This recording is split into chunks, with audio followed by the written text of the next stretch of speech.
lembaga yang cukup tua di muka bumi ini, Freemasonry, perkumpulan para pembangun yang bebas. Tujuannya apa? Untuk membunuh kecenderungan-kecenderungan yang tidak biasa yang terdapat dalam diri manusia dan melucuti manusia dari nilai-nilai yang utama yang diperoleh berkat keimanannya. Assalamualaikum warahmatullahi wabarakatuh. Sahabat beriman, bagaimana pendapat kalian tentang golongan-golongan yang pengikut Dajjal ini? Maka kita akan mendengarkan pemaparan guru kita, siapa golongan-golongan yang pengikut Dajjal ini, sehingga golongan ini sangat berbahaya sekali di Indonesia. Kita simak baik-baik. Malam hari ini kita mencoba untuk membahas tentang ancaman global, satu organisasi yang cukup tua di muka bumi, yaitu Freemasonry. Ternyata organisasi ini masuk ke Indonesia itu tahun 1602 Masehi. 1602 Masehi bersama dengan VOC.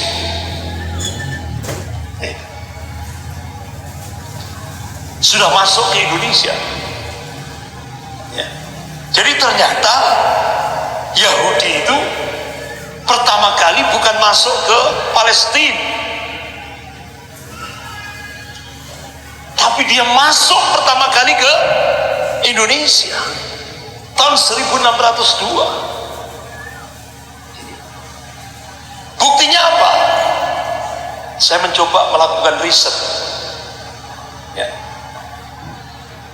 Ternyata kuburan orang Yahudi yang paling tua seluruh dunia itu bukan di Palestina, Israel, bukan di Paris, Prancis, bukan di New York, bukan di Australia, bukan di Singapura, tapi ternyata di Jalan Tanah Abang nomor 1 Jakarta Pusat. Bapak-bapak, ibu-ibu kalau ke Jalan Tanah Abang nomor 1 Jakarta Pusat, di situ ada bentuknya bagus sekali, Museum Prasasti. Jadi seperti rumah, tapi begitu saya masuk isinya kuburan. Isinya kuburan. Jadi begitu saya masuk, balik kanan gini, ini ada kuburannya Jenderal Kohler. Nah, Jenderal Kohler itu akhirnya saya buka literatur, dia dibunuh oleh Mujahidin Aceh persis di depan Masjid Baitur Rahman Aceh Darussalam. Kenapa? Karena Jenderal Kohler ini yang pertama kali membakar Masjid Raya Baitur Rahman Aceh Darussalam. Makanya Bapak kalau keluar dari Masjid Baitur Rahman Aceh Darussalam, kalau keluar gitu, di depannya itu ada pelang tempat ditembaknya Jenderal Kohler. Kemudian dikuburkan di Jalan Tanah Abang nomor 1 Jakarta Pusat. Jadi ternyata kuburan yang paling tua sak dunia ini orang Yahudi ada di Indonesia. Bahkan setelah itu saya menemukan lagi, jejak-jejaknya itu di Surabaya, di Malang, dan di beberapa kawasan, termasuk di Manado, di Minahasa. Bahkan di Minahasa bikin menorah yang besar sekali, cukup megah sekali. Bahkan pemerintah itu mencatat orang-orang Yahudi yang ada di Indonesia sampai hari ini kurang lebih sekitar 5 ribuan orang. Rata-rata Yahudi keturunan Belanda dan Yahudi keturunan Irak. Itu. Sampai akhirnya Jenderal Sumitro itu nulis buku, diberi judul Dari Pangdam Mula Warman hingga Pangkop Kamtip. Jenderal Sumitro ini jenderal angkatan darat yang paling killer. Orang Probolinggo, Jawa Timur. Nah itu ternyata beliau ungkap ternyata gerakan Zionis Yahudi di Indonesia yang diawali tahun 1602 ini sudah masuk ke seluruh lini dan kehidupan berbangsa dan bernegara di Indonesia ini. Luar biasa. Bahkan menurut Jenderal Sumitro, kantor dagang Israel yang ada di Jakarta itu hanya kamuflase saja. Itu digunakan untuk operasi-operasi intelijen Mossad yang pengendalinya di Singapura. Karena Singapura itu, Bapak-bapak, Ibu yang dimuliakan Allah, satelitnya Israel wilayah Asia Tenggara. Namanya yang mengendalikan ini adalah Immanuel Saab. Itu yang diungkap oleh Jenderal Sumitro. Bahkan Kepala Badan Koordinasi Intelijen Negara Republik Indonesia, yaitu Bapak Letnan Jenderal Z. A. Maulani, ketika mengumpulkan tokoh-tokoh ulama kurang lebih sekitar 70-an diundang di Surabaya. Alhamdulillah waktu itu saya juga ikut hadir. Beliau tulis buku judulnya Yahudi Menggenggam Dunia. Beliau ungkap itu. Luar biasa. Nah, Bapak-bapak, Ibu yang dimuliakan Allah, kalau kita ungkap sejarah Yahudi, Yahudi ini adalah sebuah kata yang dialamatkan kepada para pengikut syariat Taurat, kitab suci yang dibawa oleh Nabiullah Musa alaihissalam. Baik sebelum maupun setelah syariat tersebut terdistorsi atau mengalami penyimpangan. Nasabnya ini tersambung sampai kepada Nabiullah Yakub yang sering disebut dengan Israel, Bani Israel, bin Ishaq bin Ibrahim alaihissalam. Adapun Yahudi sebagai sebuah agama Yahudi baru diturunkan Allah kepada Nabiullah Musa alaihissalam setelah orang-orang Yahudi bertobat kembali kepada agama Musa alaihissalam, yaitu ad-dinul haq, ad-dinul Islam. Jadi agama para nabi itu mulai Nabiullah Adam sampai Rasulullah itu Islam. Begitu juga Nabiullah Isa alaihissalam agamanya Islam, Nabiullah Musa Islam. Jadi sebelumnya mereka ini diajak kepada Nabiullah Musa alaihissalam, ani abudullah, sembahlah Allah saja. Tapi orang-orang Yahudi itu kalau bahasa Jawa itu pengku, kalau bahasa Pekanbaru itu sulit diatur, keras kepala. Nah, itu. Tapi bahasa Pekanbaru apa? Keras kepala. Nih. Ya itu. Nah, itu sulit diatur. Itu. Sampai Allah utus itu 6 nabi. 6. Kita nggak kelar-kelar. Ini sulit diatur. Jadi sampai Nabi Musa alaihissalam, ani abudullah, sembahlah Allah saja. Nggak mau yang disembah sapi itu betina dari Masjid Nabawi, pemukiman Yahudi. Bapak-bapak, Ibu yang dimuliakan, banyak sekali. Bahkan kalau kita buka kitab-kitab Sirah Nabawiyah, Bani Quraidah dan saat Rasulullah hijrah, ini sangat dekat dengan dari Mekah Nabawi ke Yasrib. Ini pos yang sekarang disebut Madinah Al-Munawwarah. Orang-orang Yahudi, ini pemukiman orang-orang Yahudi saat Rasulullah ini Masjid Nabawi ke kita skores dan bapak ibu yang dimuliakan, kita skores Isya dulu. Syekh kita lanjutkan Mustafa Al-Maraghi rahimahullah. Kita sampai kepada beliau seorang mufassir. Monggo silakan. Kalau kita dengar seringkali tafsirnya Al-Maraghi. Jadi Masya Allah, beliau mencoba mencari ayat-ayat Allah yang mengungkap tentang karakter Yahudi. Masya Allah, beliau temukan hampir 1 juz penuh dalam Al-Quran. Berarti kalau Allah sudah mengungkap hampir 1 juz penuh, berarti sesuatu yang harus kita pelajari. Jadi Syekh Mustafa Al-Maraghi rahimahullah, beliau seorang ulama Ahlus Sunnah, beliau mufassir. Beliau mengambil kesimpulan bangsa Yahudi adalah bangsa yang paling unik dibanding bangsa-bangsa lain di dunia. Bahkan dalam 1 juz penuh dalam Al-Quran itu, beliau pilah-pilah, akhirnya beliau temukan kurang lebih sekitar 76 karakter Yahudi itu ada dalam Al-Quran. Jadi dalam diri Yahudi itu terkumpul semua kejelekan, tipu daya, jiwa-jiwa teroris, rasa dengki, konspirasi, kejahatan, kebiadaban, kebengisan, kelicikan, pengingkaran, penjarahan keras kepala. Itu semua sudah menjadi urat dagingnya. Jadi bapak-bapak, ibu-ibu yang dimuliakan Allah, orang-orang Yahudi ini jumlahnya sedikit, tapi mereka ini senantiasa melakukan fasad, kerusakan di muka bumi ini, termasuk di Indonesia. Itu Pak.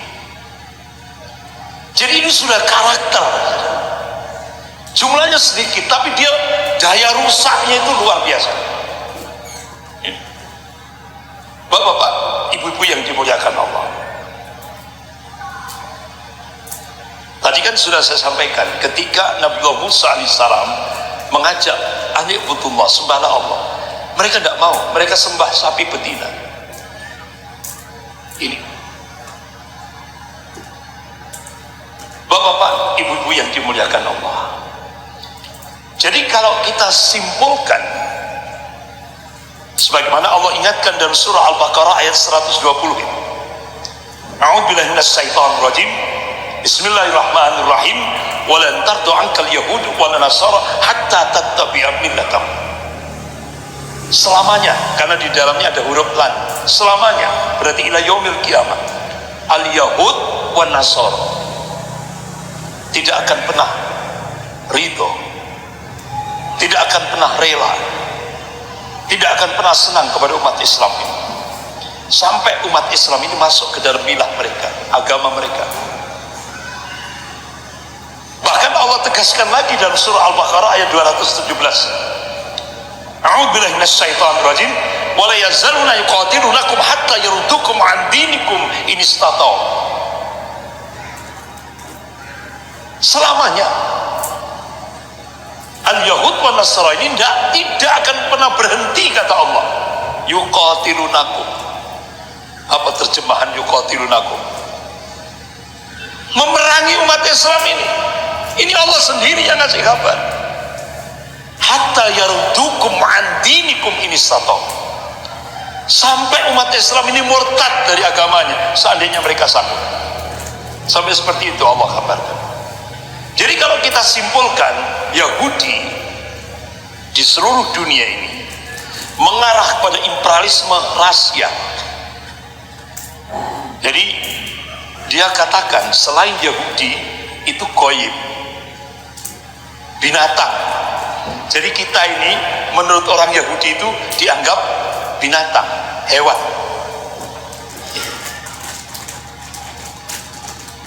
Makanya kenapa mereka berambisi? Kalau dulu saat pasca perang Khaybar, lewat wanita Yahudi,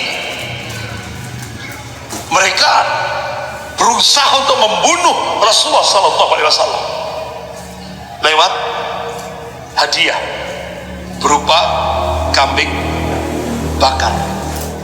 Dia tahu orang-orang Yahudi kesukaan Rasulullah itu di bagian pahanya itu dipenuhi dengan racun. Nah, wanita Yahudi ini datang pada Rasulullah, ya Rasul, ini hadiah. Ya otomatis Rasulullah tahu ini wanita Yahudi, ini kan wanita orang kafir, tapi Rasulullah tunjukkan akhlaknya ketika mendapatkan hadiah dari wanita kafir Yahudi. Rasulullah tersenyum, senang. Begitu mau dicicipi oleh Rasulullah, inilah mukjizat yang diberikan oleh Allah kepada Rasulullah SAW. Daging itu mengabarkan bahwa sudah dipenuhi oleh racun, tapi Rasulullah tidak menampakkan apa ketidaksukaan. Rasulullah tetap gembira dicicipi. Sementara sahabat yang di sebelahnya nyoba ikut juga, meninggal saat itu juga, meninggal karena racun. Nah, pertanyaan, kenapa Rasulullah mampu bertahan sepanjang 3 tahun sampai Yaumil Isnin 12 Rabiul Awal? Itu di dalam kitab Sahih Bukhari. Rasulullah menyampaikan kepada istrinya Aisyah radhiyallahu anha, urat nadi jantungku sakit sekali. Ini hadis Sahih Bukhari. Sehingga saat Rasulullah selesai ambil air wudhu, Rasulullah mau menegakkan sholat, pingsan. Dari beberapa riwayat hadis 3-4 kali Rasulullah pingsan. Nah, akhirnya di penghujung waktu duha, Rasulullah menghadapi sakaratul maut. Terucap dan ucapannya, ummati, ummati, ummati. Di penghujung waktu duha, as-shalah, as-shalah, as-shalah, wattaqullah wa ma malakat aymanukum. Rasulullah wafat. Ibnu Abbas radhiyallahu an sampai bersumpah 9 kali. Rasulullah di samping diutus sebagai nabi dan rasul, Rasulullah wafat dalam keadaan syahid. Syahid karena pengaruh racun dari orang Yahudi pasca perang Khaybar. Nah, ternyata bapak ibu yang dimuliakan Allah, karakter Yahudi itu tadi ingin membunuh Rasulullah, sekarang dilakukan lagi, ingin membunuh umat Rasulullah SAW, termasuk yang di Pekanbaru. Lewat apa? Gerakan rahasia Codex Alimentarius, yaitu membunuh umat Islam di seluruh dunia ini, termasuk di Indonesia, dengan program rahasia Codex Alimentarius. Makanya karakter mereka rasialis. Lewat apa? Makanan dan minuman, fluoride, MSG, dan aspartam. Ini nggak usah saya bahas secara rinci, global saja. Kalau saya rinci nanti sampai jam 12 malam. Bapak ibu yang dimuliakan Allah, sementara Kristiani lebih banyak mengarah pada imperialisme agama. Jadi ini lembaga yang cukup tua di muka bumi ini, Freemasonry, perkumpulan para pembangun yang bebas. Tujuannya apa? Untuk membunuh kecenderungan-kecenderungan yang tidak biasa yang terdapat dalam diri manusia, dan melucuti manusia dari nilai-nilai yang utama yang diperoleh berkat keimanannya. Jadi Yahudi itu ingin menghancurkan yang sangat fundamental dalam kehidupan kaum muslimin, yaitu akidah. Makanya Yahudi masuk ke Islam lewat Abdullah bin Sabah, lahirlah Syiah Rafidhah. Yahudi masuk ke Kristiani, lahirlah Paulus, ya kan? Sehingga ajaran tauhid yang diajarkan oleh Nabi Allah Isa alaihissalam dirubah jadi konsep teologi 3 in 1. 3 sama dengan 1, 1 sama dengan 3. Jadi Yahudi itu tujuannya fasad, kerusakan, merusak agama, merusak kehidupan, merusak semua sekarang ini. Dan di Indonesia itu jumlahnya kurang lebih 5.000-an orang. Tadi kan sudah saya sampaikan, Jenderal Sumitro sudah mengungkap dari bukunya. Kepala BAKIN, Kepala Badan Koordinasi Intelijen Negara, Letnan Jenderal Z.A. Maulani juga mengungkap. Jadi tokoh-tokoh penting Indonesia itu sudah mengungkap bagaimana gerakan Yahudi di Indonesia ini luar biasa. Makanya yang berkuasa di Indonesia ini itu Yahudi.